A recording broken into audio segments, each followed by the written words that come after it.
Italie, le champion du monde Steven Nzonzi rejoint l'AS Rome, une deuxième étoile et ça bouge. Steven Nzonzi est devenu mardi le premier champion du monde 2018 à changer de club en passant du Séville FC à l'AS Rome, dans une opération à près de 30 millions d'euros, bonus compris. « Je suis très heureux d'être ici », a déclaré le Français, cité dans le communiqué de sa nouvelle formation. « Je veux toujours progresser, indépendamment de mon âge. Le plus important, c'est de donner son maximum et de travailler dur. Je veux faire ça, devenir un meilleur joueur et aider l'équipe avec mon jeu et mon expérience », a-t-il poursuivi. Le prix d'un champion du monde, 26,65 millions d'euros, selon la Roma, auquel s'ajoutent 4 millions de bonus selon les performances du joueur et de l'équipe. Avant l'annonce officielle dans la soirée, le club italien avait diffusé des images du Français à l'aéroport de la ville éternelle, accueilli par plusieurs dizaines de supporters scandant son nom, puis des images de sa visite médicale. Le milieu défensif ou relayeur de 29 ans jouait depuis 2015 au sein du Séville FC, remportant l'Europa League 2016. Il avait fait ses débuts professionnels à Amiens en L2 puis évolué en Angleterre, Blackburn, Stoke City.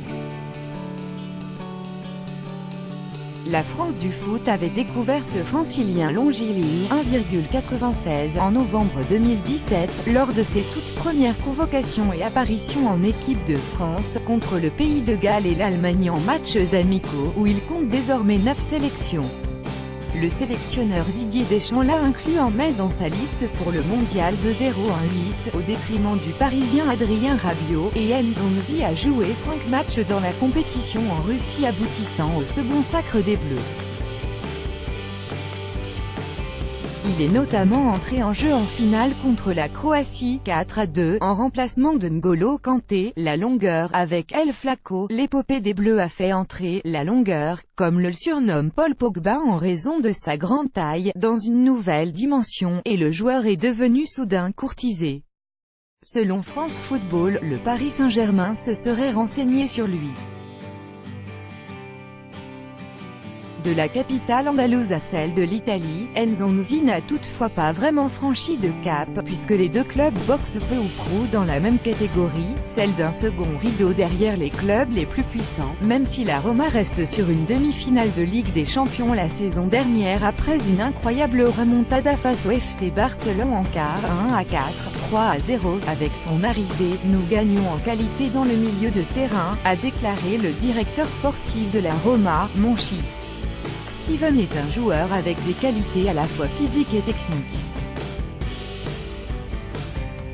Nous pensons qu'il s'ajoute bien aux joueurs qu'on a déjà. Le club romain, entraîné par Eusebio Di Francesco et dont le directeur sportif est l'Espagnol Monchi, ancien de Séville, s'était déjà renforcé fin juin en attirant le milieu argentin Javier Pastore, premier joueur phare du projet qatari au PSG, puisque El Flaco, le maigre, avait été recruté dès 2011. Chez les champions du monde, le club parisien a annoncé lundi avoir prolongé de 2 ans le contrat du défenseur central Presnel Kimpembe, qui court désormais jusqu'en 2023.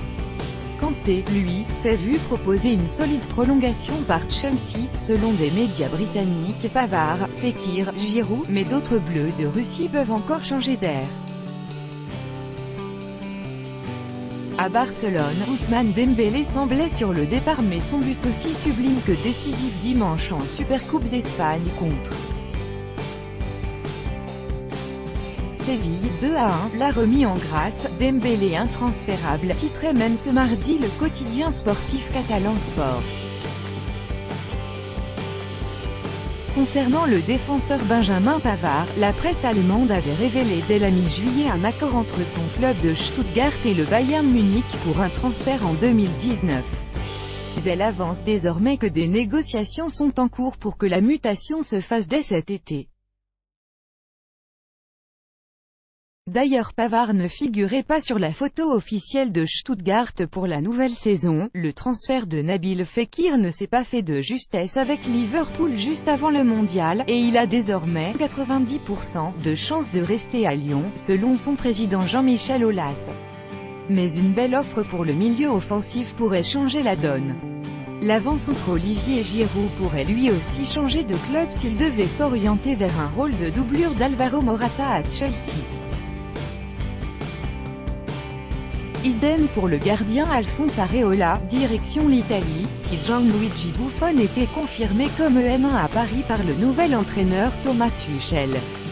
Deux autres joueurs sont également à surveille, le latéral monégasque Djibril Sidibé, un temps pressenti à l'Atlético de Madrid, et l'ailier Florian Thauvin, qui avait assuré avant le mondial que ne pas disputer la Ligue des Champions était problématique pour lui, même s'il se sentait très bien à l'OM, tous droits de reproduction et de représentation réservés. Copyright 2018, Agence France Presse.